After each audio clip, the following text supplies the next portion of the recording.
and what projects have you been working on? Okay.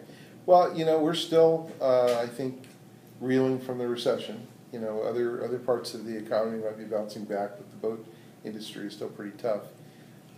We've maintained a steady flow of work, but we've diversified into some Coast Guard and military stuff that we never used to do. I'd say 4 years ago we had never done any kind of a Navy or commercial project, and now it's about a third of what we do. We're launching a new venture with a guy for both. It's probably the closest to being a personal project for me of anything that I've ever done. So that's really rewarding right now. Well, can you let me in on it, or? Well, we're not really ready to say too much, but it's kind of a lightweight trawler, and it's I think a surprise for a lot of people that associate us with high-speed boats to be doing something that'll be a 15 to 20 knot boat. And I think most people would be surprised to know that actually gets me really excited. But it's much more of a boat that appeals to my personal way of how I think people use boats. I think boats are often designed around an idea of what people want, as opposed to the experience telling them, okay, now that I'm in a bigger boat, this is what I really want. And so this boat's really appealing to me, that it doesn't try to do too much. Yeah. Now, we did a question and answer segment a couple of years ago. I think you mentioned this project. It was a trawler that went a displacement.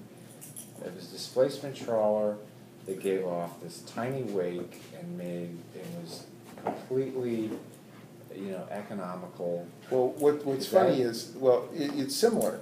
What's funny is that during a kind of a lull 3 or 4 years ago, I started designing a boat that I would like to build for myself, and I named it Adele, and it was a ULDB, ultralight displacement boat, narrow, very light displacement, very minimum accommodations, kind of like a sailor's interior. Mm-hmm. And then what happened was, about a year or more, we had a client approach us, started to describe the boat that they wanted to do, and as we began to draw it up, it was kind of taking on some strange proportions, and they didn't like it and I didn't like it. And then they came back and said, why don't you tell us what you would do? And we kind of slid it more towards the boat that I was drawing for myself, and it really developed a fresh look to it, and that's where we're going now. You mentioned your boat. Tell the viewers a little bit about it. We know it's a Bertram. What's the size? What's the power? How do you use it here in Sarasota? Well, it's a 1971 25-foot Bertram that I completely customized 20 years ago, and then 2 years ago we redid it again. So it's under my ownership, it's gone through 2 complete renovations. And it's set up like a pickup truck, where the whole stern of the boat is completely wide open.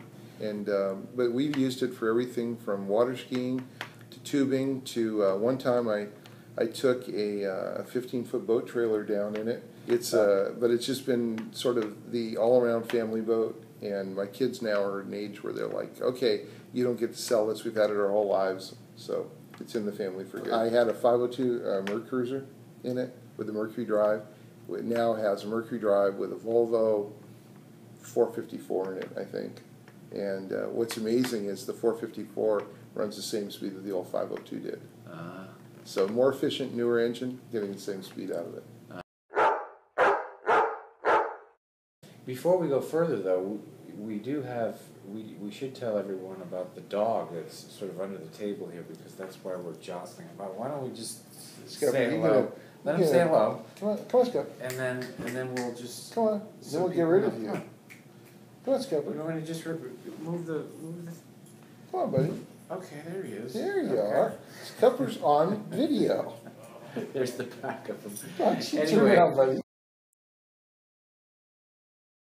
Well, the race boats are interesting because when I first opened my office in 1981, almost everything that I did was based on race boats. I actually had a little shop where we were building them. But as time went on, we found that we weren't getting any work other than that. And so I got very frustrated that I was so closely associated with race boats that I wasn't getting any other opportunities. Yeah. And now we fast forward to where we are today, and I run into a lot of people who have no idea that we ever did any race boats.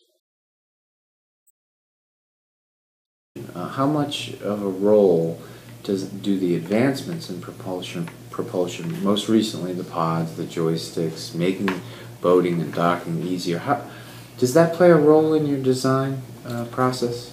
Well, basically, every time somebody comes up with an innovative propulsion system, it gives us a lot more work. Because what you'll have is a lot of manufacturers will come back and want to update their product to incorporate the new drive systems. And so for us, it's always an opportunity. It's always more sort of tools in the tool bag.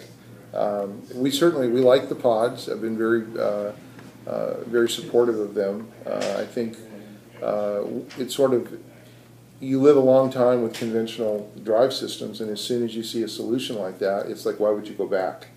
And so our attitude is sort of, if there was a pod for every size and speed that we need, we would always go to that as our first solution. And we would get away from conventional shafting as much as possible. The only drawback is sometimes the weight of the system or the cost of the system. Mm-hmm. But we're waiting for that gap to fill in. And there's still a gap there isn't a good solution for a number of sizes of boats, because with sort of small boats you're okay, and very big boats you're okay, but then there's a size range in between where you have to go into triple and quad installations, which I still don't think is very acceptable for the market. So what size boats and type of boats do you think are most geared toward receiving the pod propulsion packages? Well, right now you can do a pretty good pod installation from about, say, 35 feet through 55 feet. Then you start getting into the triple and quad installations. The new ZF system will handle boats in the 60 and 70 foot range, but there's actually very few of those out at this point, so we're a little reluctant to do a big series based on them. Once you get above about 70 feet, you have to get into some, what I think are some pretty convoluted combinations of quads that I don't think is very acceptable for the market. When you get real large, you start getting into ship-type systems where you can do as large as you want. But there's definitely a gap above 70 feet. And we're not just talking about pods. I mean, the whole joystick movement has gone way beyond the pod itself, and has incorporated now even outboards and certainly stern drives, and the whole joystick movement. What are your thoughts on that? Well, in some ways, it's very disappointing for me, because I think a lot of us that grew up with boats and that are really proud of being able to spin a single engine boat around and back it down through a narrow channel with cross current and know how to do all that, took a lot of pride in the fact that we knew how to really handle boats. When they first started coming out with all the different joystick systems, I was like, man, that really just means anybody can run it. And I realized that's the industry's goal. Well, it kind of goes counter to me, where it's nice to actually be able to know how to do it without it. But it's to attract people that would be uncomfortable in a boat, or a boat of a certain size, without that kind of a system. I think it makes a person feel a lot more secure that if they didn't grow up with that kind of a background, that they could handle a 50 or 60 foot boat without having a big crew or a captain. What, as a seasoned mariner, would you recommend that even though people can, operate a boat with a joystick, they should still learn the basic skills and seamanship skills? Well, I would, but at the same time, I'm not sure that that's very practical. Yeah.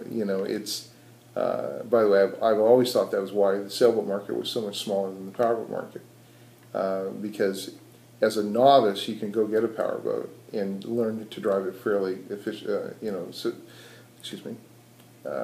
You have some proficiency in how you handle it. Yeah. But a sailboat is just an embarrassing thing if you didn't grow up sailing. Yeah. So who wants to own a 40-foot sailboat and not know how to do anything with it? Yeah, exactly.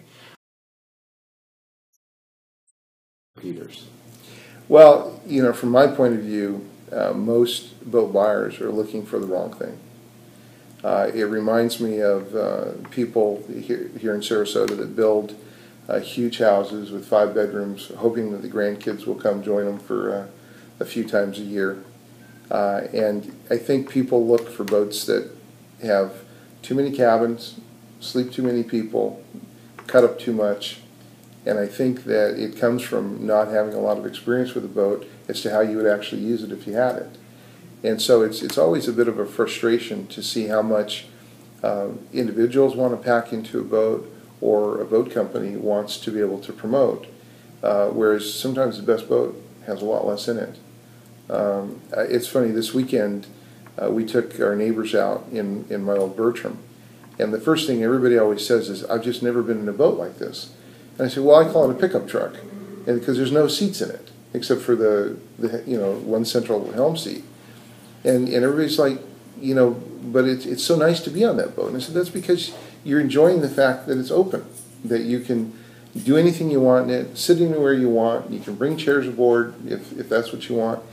But I think most modern boats try to anticipate where everybody might want to sit, might want to lay down, might want to do something.